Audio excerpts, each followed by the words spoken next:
샬롬 출애굽기 강의 72번째 괴로울 때 주님의 얼굴 보라 가사를 생각하면서 찬양하겠습니다.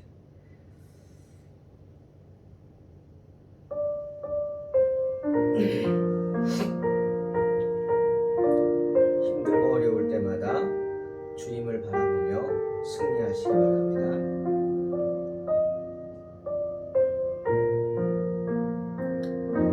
괴로울 때 주님의 얼굴 보라 평화의 주님 바라보아라 세상에서 시달린 친구들아 위로의 주님 바라보아라 눈을 들어 주를 보라 내 모든 염려 주께 맡겨라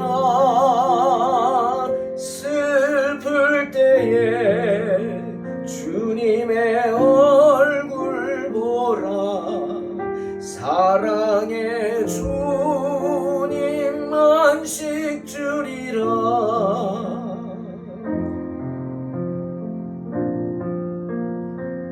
너희는 마음에 염려하지 말라 하나님을 믿으니 또 나를 믿으라 주님의 말씀입니다.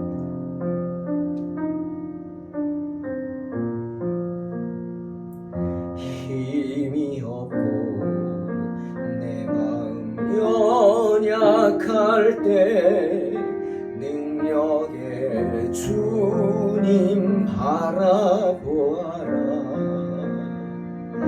주의 이름 부르는 모든 자는 힘 주시고 늘 지켜주시리 아멘 눈을 들어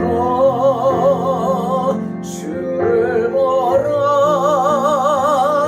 내 모든 염려 주께 맡겨라 슬플 때에 주님의 얼굴 보라 사랑의 주님 안식 주리라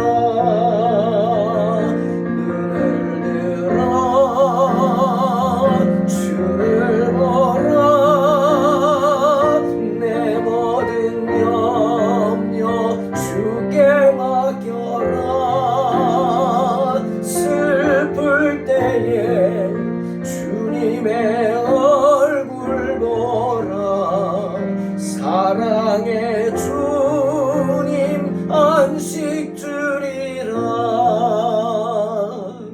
슬플 때에 주님의 얼굴 보라 사랑의 주님 안식 주리라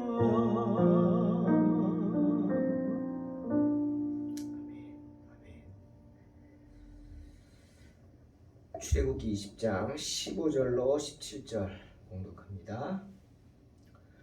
도둑질하지 말라. 내 이웃에 대하여 거짓 증거하지 말라. 내 이웃의 집을 탐내지 말라. 내 이웃의 아내나 그의 남종이나 그의 여종이나 그의 소나 그의 나귀나 무릇 내 이웃의 소유를 탐내지 말라. 10계명 중에서 계속해서 이웃에 대한 계명, 내 이웃을 내 몸과 같이 사랑하라 하는 두 번째 큰 계명을 살펴보고 있습니다. 제 8계명이죠. 도적질하지 말지니라.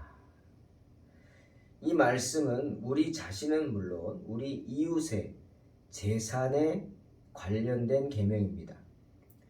여러분 도적질하지 말라 이 말씀은 단순히 남의 것을 훔치는 것 그것만을 말하는 것이 아닙니다. 땅에 관한 한 토지의 경계선을 옮깁니다. 예전에는 뭐 측량이 제대로 안 됐죠. 그래서 경계선을 그었는데 몰래 그 경계선을 옮기고 내 것이라고 우기는 거죠. 이거 도적질하는 겁니다. 또 이웃의 권리를 침해하는 것, 이것도 도적질하는 것이고, 이웃의 집이나 토지 또는 그 소유물을 강제적으로 또는 은밀한 방법으로 빼앗는 것, 당연히 도적질하고, 또 여러분 아십니까? 폭리를 취하는 것, 이것도 도적질하는 것입니다. 빌렸다 돌려주지 않는 것, 도적질하는 거고, 주었다 남의 것임을 알았을 때 돌려주지 않는 것, 이것 또한 도적질하는 것입니다. 정당한 채무와 또 임대료, 임금 등을 지불하지 않는 것, 이것도 여러분 도적질하는 것입니다. 이렇게 다른 사람들의 것을 약탈한다고 생각이 되는 거죠. 그러니 여러분, 임대료를 내지 않는 것도 제대로 내지 않는 것도 죄죠. 또한 지나치게 많은 임대료를 받는 것 또한 폭리를 취하는 것, 죄입니다. 그러니 장사를 하는 사람들은 항상 하나님을 경외하는 마음으로 장사를 해야 합니다. 필요 이상의 과도한 이윤을 남긴다. 그래서 남의 것을 약탈한다. 그런 개념이죠. 그것도 도적질하는 것입니다.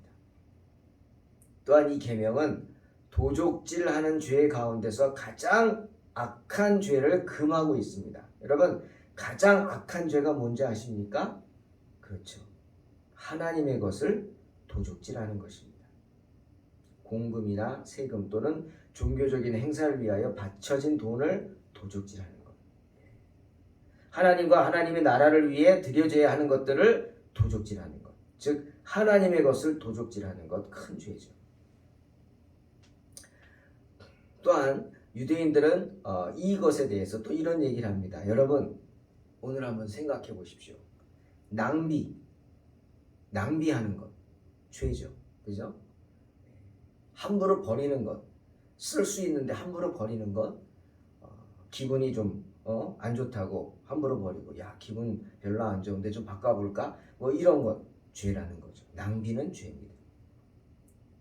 하지만 또 구두쇠처럼 지나치게 절약하는 것, 여러분 이건 뭘까요? 유태인들은 이건 역시 죄라고 합니다. 여러분 어떻게 생각합니까?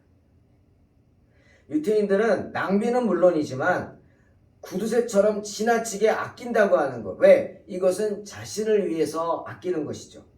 예? 자신을 위해서 아끼는 이기적인 것이라 생각해서 죄라고 했습니다. 무슨 죄? 바로 8계명. 도적질하지 말라. 계명을 어긴 죄다. 함부로 쓰는 것도 죄지만 지나치게 아끼는 것, 그러므로 인해 써야 할 곳에 쓰지 못하는 것, 죄라는 사실입니다. 여러분 한번 깊이 생각해 보십시오. 우리가 써야 할 곳에 쓰지 못하는 것, 즉 하나님의 일을 할 때 그런 것도 한번 생각해 보시고, 그것이 죄다. 유대인들은 생각했습니다. 어떤 죄? 8계명을 어기는 죄. 그러니 지나치게 구두쇠 노릇하면 안 되죠. 주님도 그랬잖아요. 사도행전에 나오죠. 주는 것이 받는 것보다 복이 있다. 베풀라는 겁니다. 샘은 솟아납니다. 샘은 솟습니다. 샘 솟는다는 건 얼마나 좋습니까? 제 이름에 이런 의미가 있죠. 저는 그게 좋습니다. 오를 승자에 샘원자, 저는 올라갑니다. 항상 샘 솟습니다. 그래서 제 목회 철학도 샘 솟는 교회입니다. 샘은 솟아야 합니다. 베풀고 나누고 함께 할 수 있는 그런 성도들이 되시기를 주의 이름으로 축원합니다. 또한 제9계명, 거짓 증거하지 말라. 그것은 우리 자신과 우리 이웃의 명예에 관한 계명이죠. 명예. 즉 어떤 일에 대해서 그릇되게 말하는 것, 이거 죄입니다. 그렇죠? 그 다음에 사기를 치는 것, 또 애매하게 말하는 것, 그런 것들이 다 죄입니다. 이웃을 속이기 위해서 계략을 꾸미는 것, 그것 또한 거짓 증거하는 것이죠. 그것이 죄입니다. 또한 두 번째로 그릇된 편견으로 자기 이웃에 대하여 불리한 말을 하여서 이웃의 평판에 부당한 손실을 끼치는 것, 그것 또한 거짓 증거하는 것입니다. 말 그대로 거짓 증거하지 말라. 이것은 자기 이웃에 대해서 거짓 증거를 하는 것이죠. 이웃이 알지도 못하는 것을 그가 했다고 고소하면서 그를 중상모략하고 험담하고 그에 대해 나쁜 소문을 퍼뜨리고 그가 실수한 것 또는 잘못한 것, 그것을 확대시켜서 그로 인한 결과를 실제보다 훨씬 더 크게 악화시키는 것, 그것이 바로 거짓 증거하는 것이다 라는 것입니다. 또한 거짓 증거하는 것은 이런 것이 있습니다. 이웃을 시기하는 것입니다. 여러분, 누군가를 시기하면 어떡하죠? 좋게 보일 리가 없죠. 무엇을 해도 나쁘게 보이죠. 시기하는 이유가 뭡니까? 나보다 잘났다고 생각하니까 그런 마음, 시기심이 생기는 거죠. 시기함으로 인해 자기 자신을 높이려고 하는 것입니다. 어떤 방식으로든 남을 시기하는 사람은 자기 이웃을 파멸시키려고 합니다. 자기 자신에 대한 평판을 더 높이려고 하는 것, 이것이 바로 거짓 증거하는 것입니다. 참 이 거짓 증거라는 말 해석하기 나름이지만 정말 많은 것들이 우리가 알게 모르게 범하는 그런 죄라는 것, 이웃의 명예를 해치는 것이 바로 거짓 증거하는 것이다. 정말 이웃과의 생활 속에서 또 조심해야 될 그런 사실인 것 같습니다. 그 다음에 제10계명, 마지막 계명은 탐내지 말지니라. 탐내지 말라. 여러분, 이 탐내는 것은 인간의 근원적인 죄입니다. 가장 최초의 죄가 뭐죠? 하와가 선악과를 따먹은 거죠. 여러분, 그게 어떤 죄입니까? 탐심입니다. 탐심. 네. 성경을 보면 하와가 선악과를 보니까 보암직도 하고 먹음직도 하다. 네. 이것이 뭐죠? 보암직하고 먹음직한 것. 갖고 싶다. 탐심이죠. 탐심. 먹고 싶다. 최초의 죄가 탐심. 인간의 근원적인 죄가 탐심입니다. 바로 이 탐심을 경계하라. 하나님은 말씀하시는 겁니다. 앞에서 언급된 계명들이 우리 이웃에게 해가 되는 행동을 하려는 인간의 모든 욕구를 금하는 것이라면 제10계명은 나의 본능의 욕구를 통제하는 법이죠. 탐심을 통제하라. 저는 그런 생각을 합니다. 탐심이 무엇이든지 갖고 싶고 무엇이든지 취하고 싶은 수단과 방법을 가리지 않고 뭐 한 번에 딱 꽂히면은 우리 그러잖아요. 꽂혔다고. 꽂히면은 무슨 일이 있어도 갖고자 하죠. 그런 마음 있지 않습니까? 누구에게나 이런 마음이 있습니다. 자기가 좋아하는 거. 저도 뭐 그런 거 있어요. 저도 다른 건 모르겠는데 뭐 예쁜 그릇들 보면 자꾸 마음이 흔들립니다. 참 이것도 탐심이겠죠? 절제해야죠. 사모한테 혼나지만 가끔가다 용서해줘서 예쁜 거 있으면 사기도 합니다. 커피잔. 교회 커피잔 이쁘잖아요. 어디 가도 자꾸 그런 거 보입니다. 절제해야죠. 저는 이런 것들이 어떻게 보면 동물적인 욕구라고 생각합니다. 바울도 이런 우리의 탐심을 경계하죠. 골로새서 3장 5절 6절에 그러므로 땅에 있는 지체를 죽이라. 곧 음란과 부정과 사욕과 악한 정욕과 탐심이니 탐심은 우상 숭배니라. 이것들로 말미암아 하나님의 진노가 임하느니라. 경고하십니다. 무섭죠? 탐심이 우상 숭배라는 겁니다. 왜죠? 당연하죠. 마음을 빼앗기기 때문입니다. 우리의 마음은 항상 하나님께 둬야 됩니다. 그죠? 하나님을 생각하고 하나님을 기쁘시게 하는 마음을 품어야죠. 그게 하나님이 원하시는 겁니다. 이 백성은 내가 나를 위하여 지었나니 나의 찬송을 부르려 하려 합니다. 이사야서에 말씀하시죠. 그런데 탐심은 거기에 마음이 꽂혀가지고 온갖 그냥 모든 게 거기 꽂혀 있으니 마음을 빼앗기니 우상 숭배라는 겁니다. 그 유혹이 얼마나 심하면 하와가 하나님이 직접 경고하셨잖아요. 먹지 말라고. 그런데 넘어갔겠습니까? 탐심은 사람들을 넘어지게 하는, 무너지게 하는 아주 무서운 죄입니다.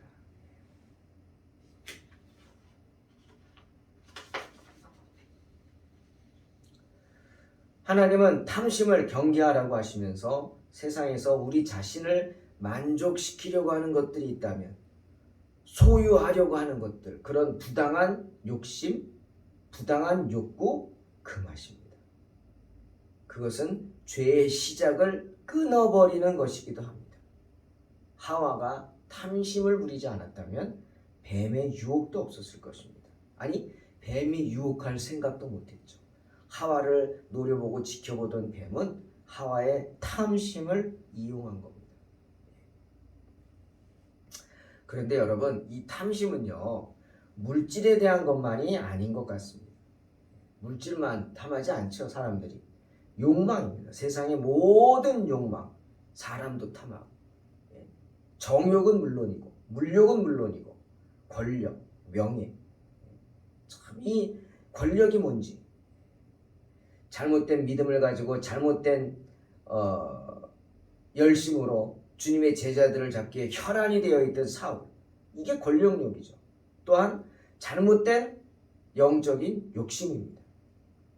다메섹으로 가다가 빛 대신 주님을 만나 소경이 되지 않습니까? 사울은 그 후 3일간 소경으로 있으면서 아나니아에게 안수를 받고 나서 어떻게 됐죠? 사도행전 9장 18절 19절에 이렇게 말씀하십니다. 즉시 사울의 눈에서 비늘 같은 것이 벗어져 다시 보게 되었다. 뭐라고요? 사울의 눈에 비늘이 씌어져 있었다는 거죠. 그 비늘이 벗어진 후에 사울의 모습이 변화돼서 어떻게? 달라졌죠. 그러니 그 전까지 사울의 눈에는 비늘이 씌어져 있어서 어떤 나쁜 것이 눈에 씌어져 있어서 탐욕을 부릴 수밖에 없었다는 겁니다. 하지만 아나니아의 세례를 받고 그 비늘이 벗겨졌죠. 그 다음 어떻게 됐어요? 19절 음식을 먹음에 강건하여졌다. 성경은 말씀하십니다. 그런데 여기서 강건하여졌다는 말은 헬라어로 에니스키오라는 뜻인데, 단어인데 그 뜻은 강하게 하다는 뜻도 있지만 굳세게 하다. 굳세게. 여러분, 굳세다는 말 우리가 어떤 때 씁니까? 마음이 굳세진다. 몸이 굳세진다. 그런 말 안 하죠. 몸은 강건하지만 뭐가 굳세져요? 마음이. 또 생각이. 어떤 영적인 부분이 굳세진다고 우리가 표현하죠. 그겁니다. 여기서 굳세다는 것은 사울의 믿음이 굳세진 겁니다. 그래서 바로 사울이 어떻게 자기 이름을 바꿔버리죠. 사울 큰 자, 바울 작은 자로 바꿔버립니다. 왜? 비늘이 벗어졌기 때문에. 그제야 정신 차린 겁니다. 그러니 여러분, 탐심을 부리는 사람은 뭔가 쉬운 거예요. 맞아요. 우리 표현 맞아요. 뭔가 쉬웠다고. 내가 뭐에 쉬었나 봐. 맞습니다. 그 표현이 맞아요. 그 비늘이죠. 그 비늘을 벗어버려야 합니다. 사랑하는 성도 여러분, 탐내지 말라는 계명은 우리의 모든 죄의 시초가 되는 모든 부정한 욕구와 욕망들을 금지하는 법이다. 잊지 마시기 바랍니다. 주님은 한 번 더 우리가 탐욕을 부리지 말아야 할 부분에 대해서 구체적으로 한 번 더 말씀하시죠. 그게 17절입니다. 내 이웃의 집 탐내지 말라. 구체적이죠. 이웃의 집을 탐내지 말라. 내 이웃의 아내 탐내지 말라. 남종 탐내지 말라. 여종 탐내지 말라. 이웃의 소, 나귀 탐내지 말라. 무릇 내 이웃의 소유 탐내지 말라. 지난 주일날 한국 사람이 행복하다고 여기는 게 뭐라 그랬죠? 한국 사람은 다른 사람이 잘못되는 걸 보고 자기 경쟁자가 잘못되는 것을 봤을 때 행복하대요. 참 이게 우리의 문제죠. 뭐 이렇게 말하는 저도 부끄럽습니다. 그러니 사촌이 땅을 사면 뭐라고요? 배가 아프다. 괜한 속담이 아닌 거죠. 이게 시기심입니다. 그렇지 않아요? 그렇지 않아요? 뭐 같이 공부하고 그러던, 왜 어렸을 때 공부할 때 막 못해가지고 노트 빌려주고 좀 시험 볼 때면 빌려달라고 막 사정하면 뭐 이렇게 좀 빼다가 선심 쓰는 척처럼 빌려주고, 그 친구가 잘 된 거 보면은 좀 속상하죠. 당연합니다. 그런 거죠. 그게 시기심이죠. 잘 됐다. 축복해줘야 되는데 겉으로는 그럴지 몰라도 속으로는 내가 노트 빌려준 놈인데 막 이런 생각 나는 거죠. 마찬가지입니다. 그런 시기심. 왜 나는 잘 안 되는데 쟤는 잘 되지? 뭐 이렇게 비교하는 거. 이게 정말 우리가 극복하지 못하는 가장 힘든 것입니다. 그 시기심. 그게 뭡니까? 탐심이라는 거죠. 탐심. 내 마음의 악한 마음. 그러니 사랑하는 성도 여러분, 우리는 항상 하나님에 대해서는 물론이고 이웃에 대해서도 우리가 품어야 할 생각 그 이상을 품어서는 안 될 줄로 믿습니다. 때문에 로마서 12장 3절에서 바울이 우리에게 충고하죠. 내게 주신 은혜로 말미암아 너희 각 사람에게 말하노니 마땅히 생각할 그 이상의 생각을 품지 말고 오직 하나님께서 각 사람에게 나누어 주신 믿음의 분량대로 지혜롭게 생각할지니라. 아멘. 기도하겠습니다. 하나님 감사합니다. 어리석은 저희들은 항상 주님 앞에 부끄러운 죄인입니다. 말씀대로 산다고 하면서도 아니 그렇게 살지 못하는 게 우리의 모습입니다. 오늘도 주님이 주신 계명들을 생각합니다. 이웃에 대한 계명, 도적질하지 말라, 거짓 증거하지 말라, 탐내지 말라. 하나님, 우리 가운데 있는 이 악한 마음들을 없애주시옵소서. 그래서 시기하지 말고 탐내지 말고 항상 주님의 은혜 가운데 거할 수 있도록 축복하여 주시옵소서. 주님께서 오늘도 언제나 우리와 함께하여 주시고 주님의 은혜 가운데 거하게 하여 주시며 항상 주의 뜻대로 살아갈 수 있도록 축복하여 주시옵소서. 감사드리며 예수님의 이름으로 기도하옵나이다. 아멘. 믿음으로 승리하시기 바랍니다.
지켜주시니